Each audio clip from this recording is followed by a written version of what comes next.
మిల్లెట్స్‌తో egg fried rice ఎప్పుడైనా తిన్నారా? తినకపోతే ఇప్పుడు ట్రై చేయండి. ఎవరైతే మిల్లెట్స్ తినడానికి ఇష్టపడరో వాళ్ళైతే ఈ రెసిపీని అస్సలు వదిలిపెట్టరు.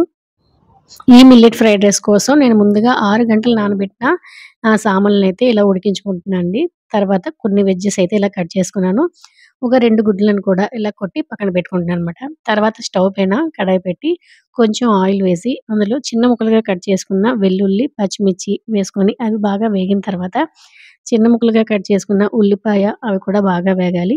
తర్వాత క్యాప్సికమ్, క్యారెట్ ఇవి కూడా వేగిన తర్వాత టమాటా ముక్కలు కూడా వేసి ఇవన్నీ బాగా వేగిన తర్వాత కొంచెం అల్లం వెల్లుల్లి పేస్ట్ వేసుకొని అది కూడా బాగా వేగిన తర్వాత మీ టేస్ట్‌కి సరిపడా సాల్టు, కొంచెం పెప్పర్ పౌడర్ ఒక అర స్పూన్ అంత పెప్పర్ పౌడర్ వేసి అన్నీ బాగా కలిసిన తర్వాత ఒక పక్కగా పెట్టి మనం ముందుగా కొట్టుకున్న గుడ్లను కూడా వేసి కొంచెం ఒక 2 నిమిషాలు అలాగే ఉంచేస్తే ఇవి చిన్న చిన్న ముక్కలుగా అయిపోవనమాట. కొంచెం పెద్ద ముక్కలుగా ఉంటేనే ఎగ్ ఫ్రైడ్ రైస్ బావుంటుంది కదా!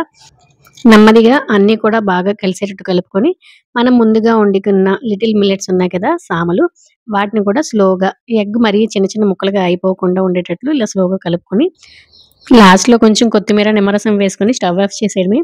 Healthy millets egg fried rice అయితే రెడీ అయిపోయిందండి. నచ్చితే లైక్ చేయడం మాత్రం మర్చిపోద్దు. మరొక మంచి రెసిపీతో మీ ముందుకొస్తాను. ఇట్లు మీ శ్రావణజ్యోతి.